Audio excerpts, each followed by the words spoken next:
Olá, meus amigos, bem-vindos ao canal Professor Carlos Alexandre Costa e vamos dar continuidade ao nosso estudo acerca da cidade antiga de Ugarit, os achados arqueológicos, os textos, as tabuinhas ou tabletes. Vamos ver tudo aqui que é necessário para este aprendizado. Como eu falei no vídeo anterior, Ugarit, os achados arqueológicos de Ugarit, a moderna Raishanra, é fundamental para ter uma compreensão correta dos textos e da cultura do Antigo Testamento. Fundamental. É impossível entender corretamente o Antigo Testamento sem o devido conhecimento dos achados arqueológicos dos textos de Ugarit. Estamos lendo o excelente artigo científico de Rogério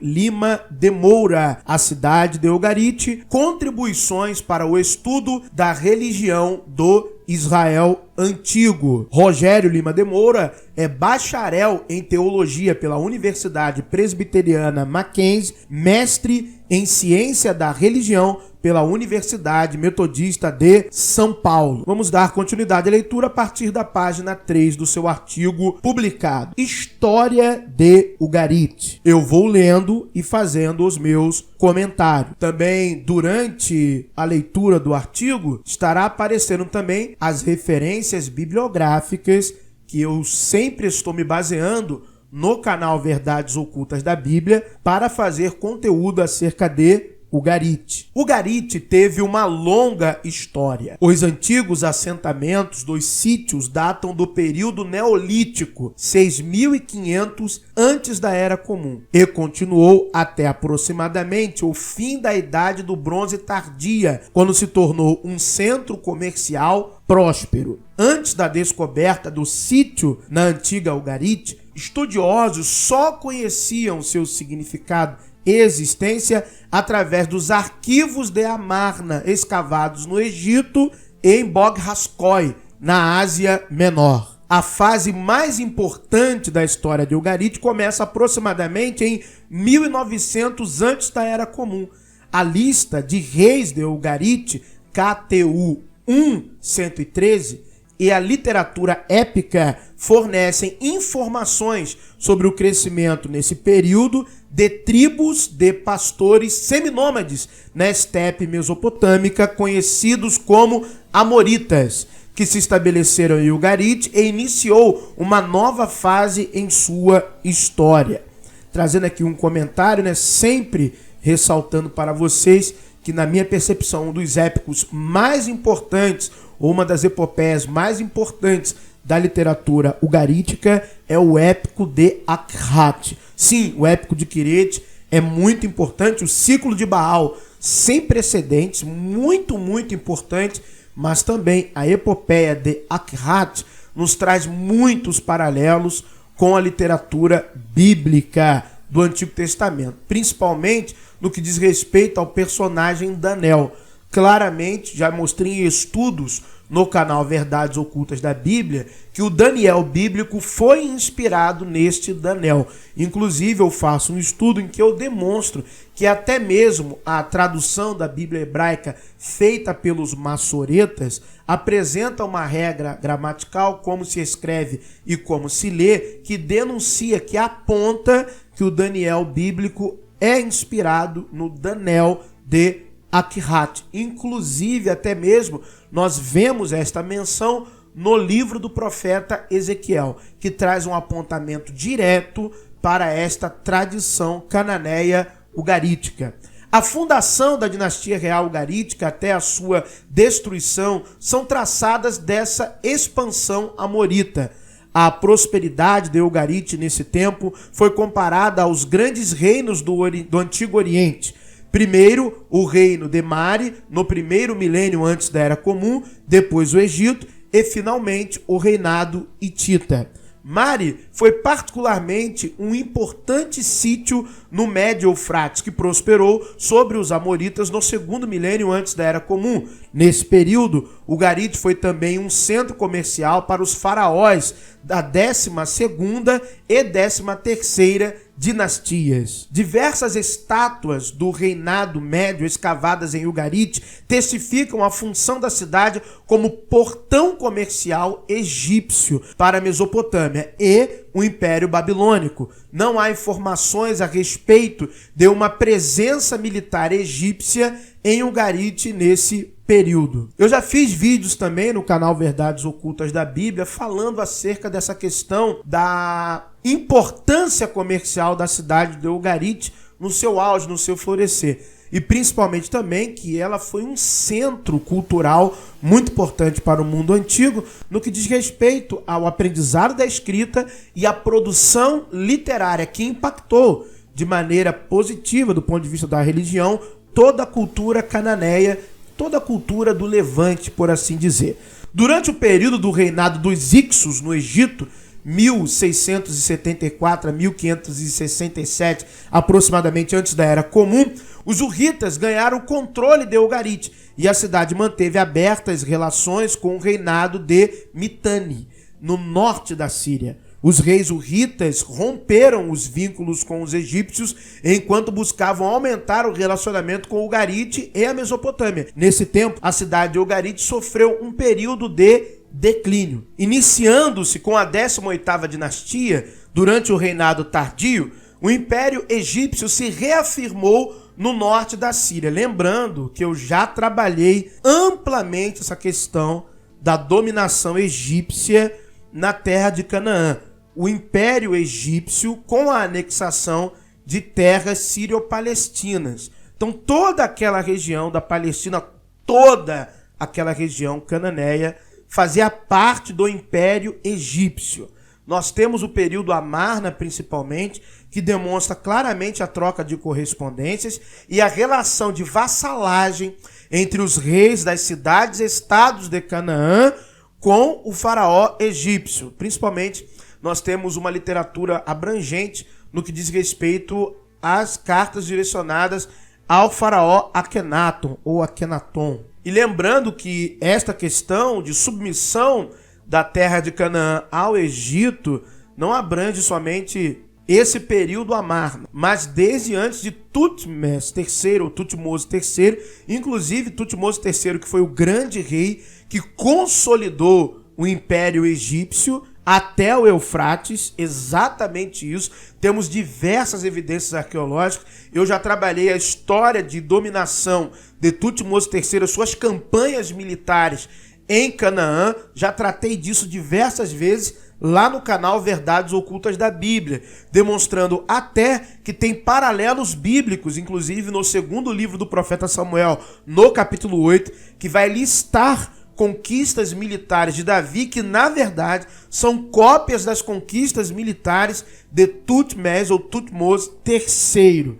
Eu mostrei isso com evidência arqueológica, histórica, painéis egípcios, que de fato Tutmés III subjugou Canaã de maneira militar fenomenal, sensacional. Durante um período de aproximadamente 300 anos, exatamente isso, 300 anos, séculos 16 ao 13, século 16 ao século 13. Praticamente não temos argumentação contra essa evidência. O Egito dominava Canaã. Canaã era um quintal do Egito, lugar de passagem do faraó.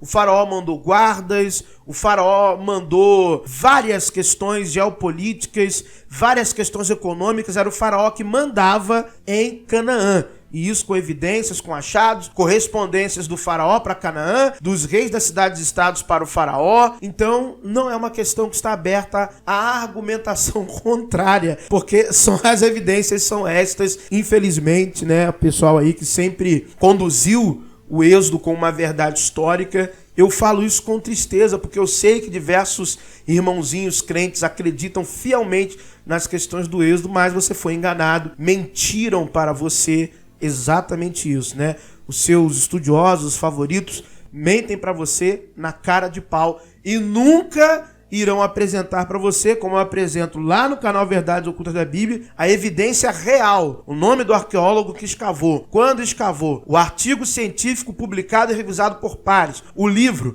a capa do livro, o historiador. Eu faço isso lá no canal Verdades Ocultas da Bíblia, como tenho feito aqui também. Só que aqui a gente tem uma abordagem que a gente vai mais a fundo em questões específicas, como eu estou aqui fazendo em relação a Ugarit. Para conhecer a fundo o Antigo Testamento, temos que conhecer Ugarit, não tem para onde correr. Vamos continuar a leitura. A campanha militar egípcia estendeu-se até o norte do Eufrates. O relacionamento de Ugarit com o Egito foi restabelecido. No tempo de Amenófis II, 1440 antes da Era Comum, uma guarnição egípcia foi posta em Ugarit. Diversas cartas de Amarna foram escritas de Ugarit ao Egito, 1350 antes da Era Comum. Aquilo que eu já venho falando aqui para vocês diversas vezes, estamos aqui vendo o professor Rogério Lima demonstrando isso claramente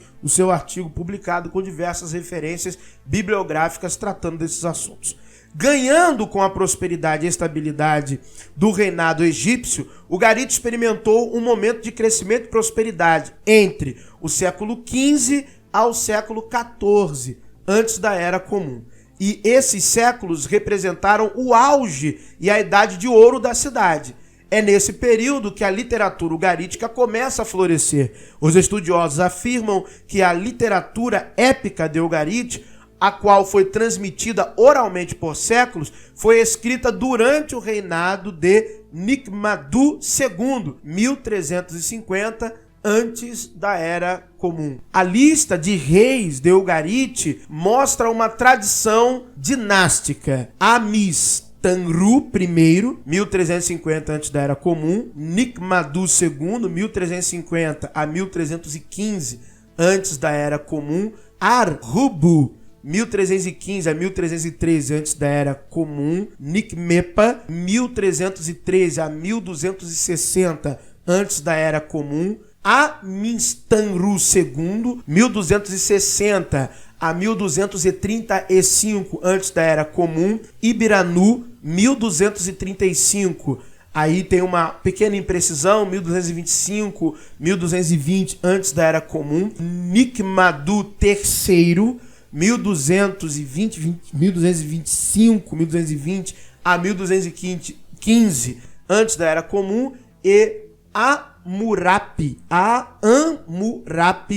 1215 a 1185 antes da Era Comum. Em 1350, antes da Era Comum, o rei de Ati, Supilulilma, conquistou o reino de Mitanni. Nesse tempo, Ugarit se tornou vassalo do reinado hitita, pagando pesados tributos e, consequentemente, teve a ajuda dos hititas para se desenvolver como centro comercial. Supilulilma concedeu ao Ugarit muitas cidades que estenderam as fronteiras do reinado ugarítico, possivelmente até o leste do rio Orontes. Os soberanos hititas em Carquemes serviram como intermediários entre os monarcas superiores hititas e os governantes de Ugarit. Os comerciantes hititas tiveram privilégios especiais na cidade, incluindo isenção de taxas. Soldados de Ugarit também lutaram ao lado dos hititas contra Ramsés II na Batalha de Kadesh, 1276 antes da Era Comum. Ugarit controlou a situação de maneira a não afetar as relações amistosas que tinha com o Egito.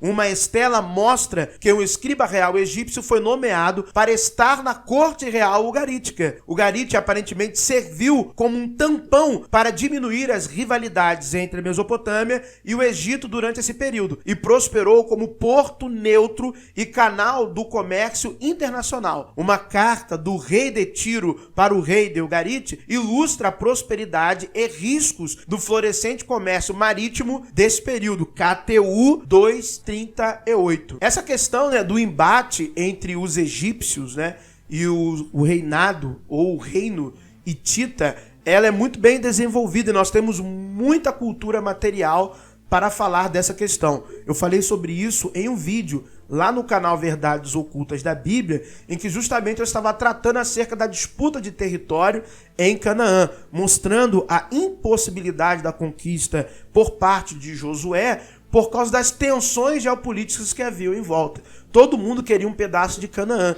Então não tinha nem condições de um líder de um novo clã ou de um líder tribal tentar botar as asinhas de fora, porque grandes reinados, grandes potências, cidades-estados muito poderosas estavam ali o tempo todo disputando essa hegemonia política, comercial na região. Então não havia a viabilidade de um grupo insurgente conseguir a proeza de tomar toda aquela terra ali, porque haviam exércitos muito melhor equipados, armados e profissionais e que estavam em disputa e que estavam dentro dessa região sírio-palestina. A destruição de Ugarit geralmente é atribuída aos povos do mar, no 12º século antes da Era Comum. A invasão dos povos do mar é algo que abalou as estruturas daquela região, inclusive do próprio Império Egípcio. A civilização mercantil de Ugarit dificilmente ficou condizente aos violentos ataques dos povos do mar. Porém, a desintegração da economia e do palácio-templo